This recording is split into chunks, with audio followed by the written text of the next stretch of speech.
What's up, Wolverines? I'm Ben Romanach. And I'm Chris Bio. Here's your news for today.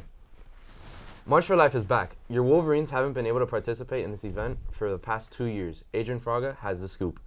This past weekend, the Respect Life Club went to Washington, D.C. in support of the annual March for Life. The March for Life is where thousands of pro-life activists proudly march from the Capitol to the Supreme Court, where Roe v. Wade famously occurred. Sophomore Luis Gonzalez proclaims his excitement for the march and why. We're about to start the March for Life. The march hasn't began yet, but I'm super excited for it. Ever since I was little, I was very passionate about saving these unborn kids because they don't have a voice. And we're here to protest that, and we're here to change that. Some may not enjoy a long, crowded walk in freezing weather, but the strong persevere.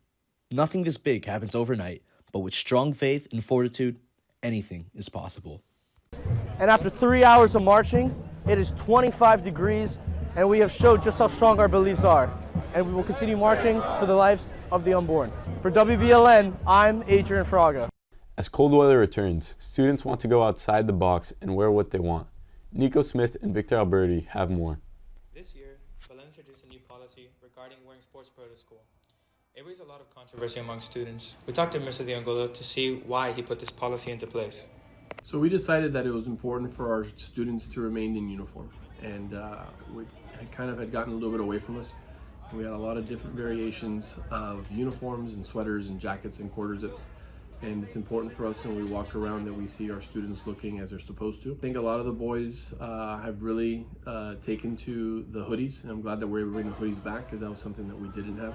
Recently, we've also added a couple more items to the campus store, which have been great. A few of the zip-ups, both in white and in navy. We also spoke to some students to see what they thought about the new policy.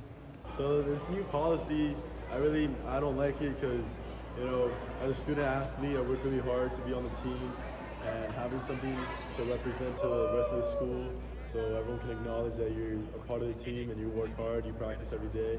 I think it's something cool that makes you unique apart from everyone else. It sucks because I have my favorite sweater from track that I always wear, and I would love to wear it during school because it's nice and comfy and I don't get cold with this, so it sucks that I can't wear that this year. Definitely think there's opportunity for us to continue to explore how we can keep everybody in uniform while maybe opening the door and the possibility of allowing some of the clubs in the sports to have their sweaters to be worn. Students are hopeful that next year this policy will change, but until then, they're going to have to stick with wearing Belen Jesuit merchandise. Today, the seniors of middle school are having their annual confirmation retreat. There are 170 students attending this retreat, preparing to be confirmed soon. The theme is taking ownership of your faith, which is important in preparation for their confirmation and is an important theme in our faith life as a school. More than 127,000 Russian troops have amassed at the Ukrainian border, waiting on word from Russian President Vladimir Putin. But war between the two countries began nearly 8 years ago when Russia annexed Crimea, which has a major port on the Black Sea. Russian-backed separatists also took control of the Donbas region, an ongoing conflict that's claimed some 13,000 lives with Russian troops at the border now. There's a fear that this war will escalate. The Pentagon says as many as 8,500 U.S. troops have been put on heightened alert for possible deployment to East Europe. Throughout the United States.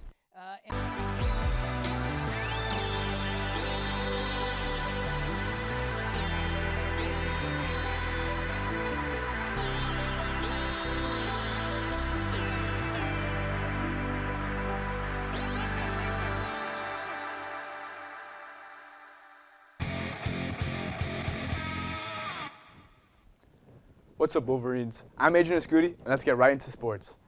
On Monday, the varsity Belen basketball team took a fat loss against Florida Christian. Top performers were Javi Rosell with 15 points. Speaking of Javi Rosell, unless you live under a rock, I'm sure most of you have seen the fantastic half-court game-winning shot from Javi Rosell.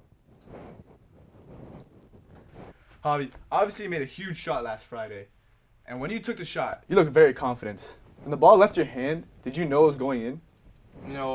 Left my hand, looked pretty good, started fading back, saw the ball in the air, looked right on line, and it just dropped right in and ended up being the best feeling. What emotions were going through your head after you sunk the shot?